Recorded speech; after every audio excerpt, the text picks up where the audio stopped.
Earlier this year, I made a video and I showed this nice little XP pen tablet and said, this is the cheapest drawing tablet that I personally recommend. And then I explained why, and a lot of people in the comments mentioned, hey, don't your tools not matter that much? And I thought, hey, that's my line. But I took up that challenge because that was a slightly larger drawing tablet. What if I found the cheapest drawing tablets that I could find on Amazon, tested them out, came back to you and let you know, are they good enough? Could I make some artwork, some good artwork with something less? Or are these tablets just too cheap? Let's find out. This is Brad. He likes to review the tech. He also likes to draw.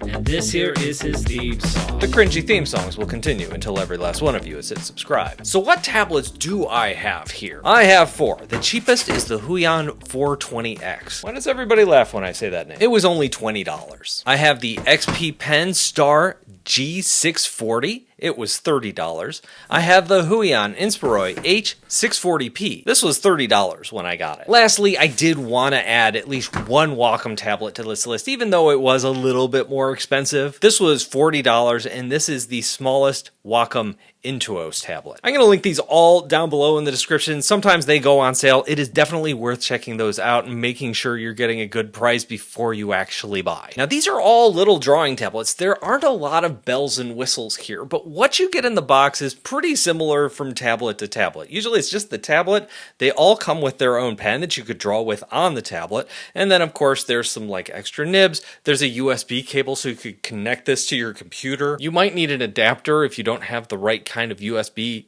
connection. Now, how do these work? You plug them into your computer using the included cable, and then you're drawing on the live area, and wherever you draw with that pen, a line is appearing in your drawing app, your computer program, on the screen of your computer in front of you. So this is going to work on a Windows computer. It's going to work on a Mac computer. It doesn't matter if it's a laptop or a desktop. Some of these might work on Android or a Chromebook. It's worth checking out the details before you kind of dive into that. And the reason you would go with something like this instead of just using your mouse to draw is two things. One is accuracy. A pen is just more accurate. It's a natural drawing tool. And the second thing is pressure sensitivity. So when you're drawing, more paint is going to come out as you apply more pressure with your pen. So I'm drawing a lot of ink lines, and as I apply more pressure, those ink lines get thicker.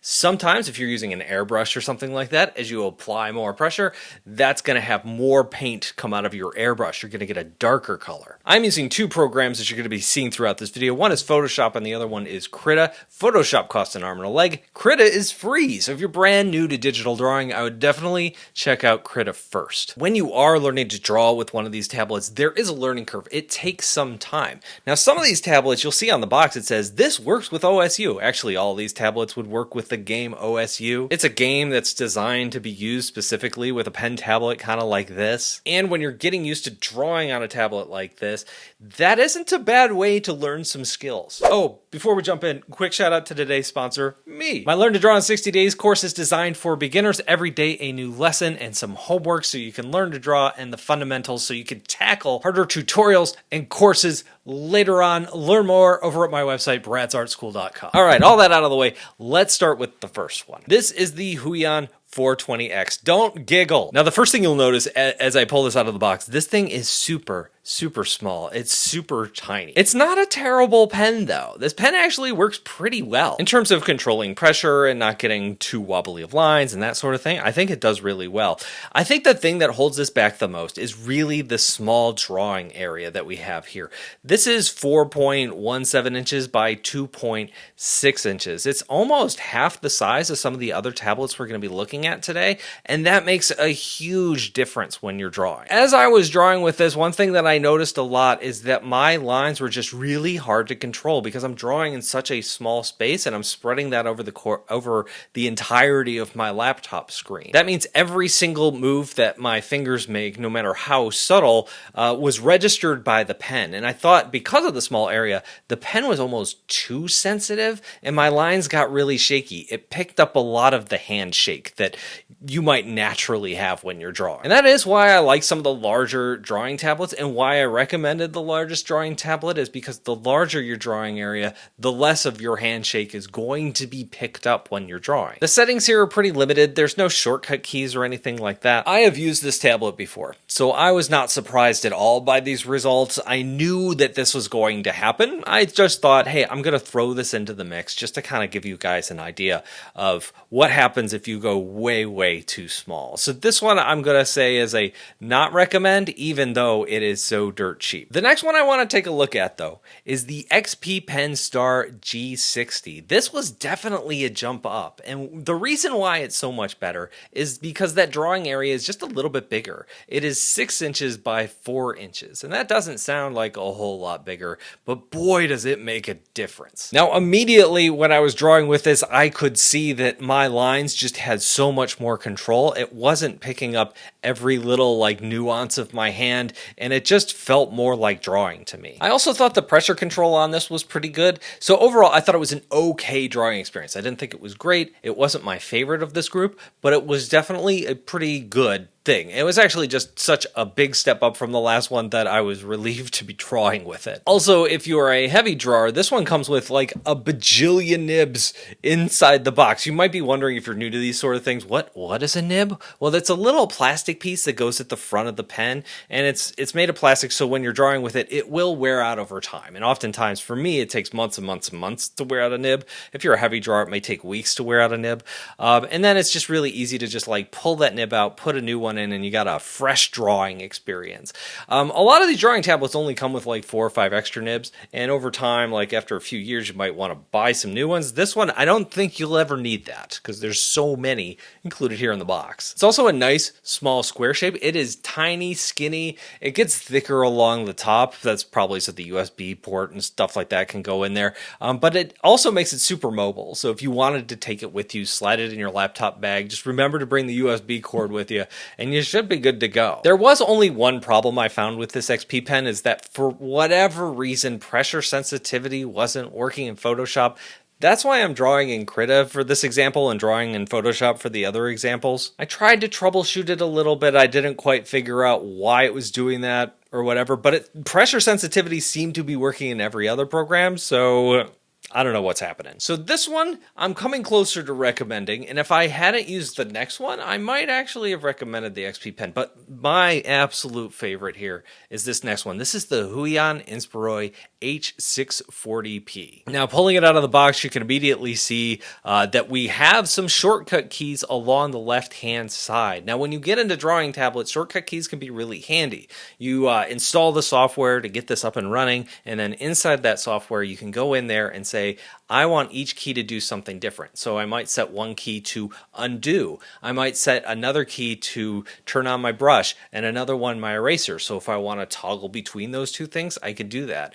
There aren't a lot of keys here. There's only 6, but that seems to be enough, right? I set another one to the spacebar so I can kind of tab around my drawing. I thought that was really handy. Now the drawing area here is also 6 by 4, just like the XP Pen we looked at before. This little drawing tablet also comes with this little pen holder thing. So if you want to set that on your desk, you can rest your pen in it. You can open up the bottom of the pen holder. There's a handful of extra nibs in here, not nearly as many as the XP Pen, but enough. And I just really enjoyed drawing with this. This one felt really natural and organic to me, and I was surprised that it was only 6 by 4. It felt a little bit bigger to me for some reason. And I think what I was starting to learn here is that as I got used to these sizes, I could see myself using this more and more. Now, in my original video, when I talked about the one I recommended, which is significantly larger, I still like that larger drawing size, and I still recommend it. But I can see where if you're really on a super tight budget, you can learn on something like this. And this would probably be the one out of these 4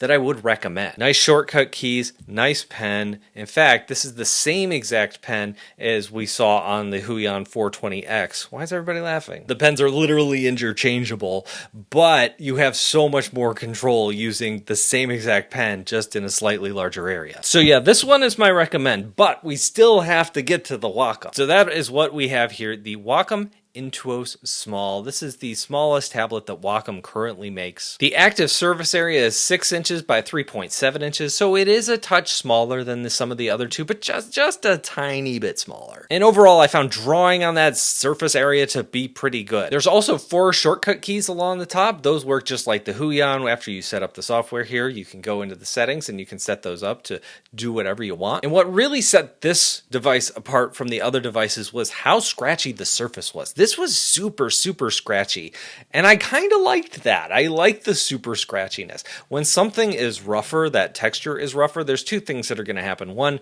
if you press really hard, your nibs are probably going to wear out faster with a scratchier surface, but also with that scratchier surface, it forces you to kind of slow down your strokes a little bit, and it does give you a little bit more control. Now, overall, I still felt like the Huion was good enough, and I liked that one a little bit better. I'm not sure why. Technically, I should have liked the scratchiness here better. But for whatever reason, the Huion just kind of worked a little better for me. But this comes with a Wacom powered pen, which is a pretty good pen. Now, I often in many of my videos praise the Wacom Pro Pen 3 as one of my favorite drawing tools. This is not the Pro Pen 3. This is definitely a scaled down pen, but it still works really well. You have your pressure sensitivity, you have your accuracy. It's just overall a really good pen. And if this is going to be your starter tablet, it's not a bad way to go. One of the main reasons that people choose Wacom over some of the other brands, especially when you get into the more expensive tablets, is they just trust the reliability. Wacom is the brand name most people know, and oftentimes it's just easier to get Wacom to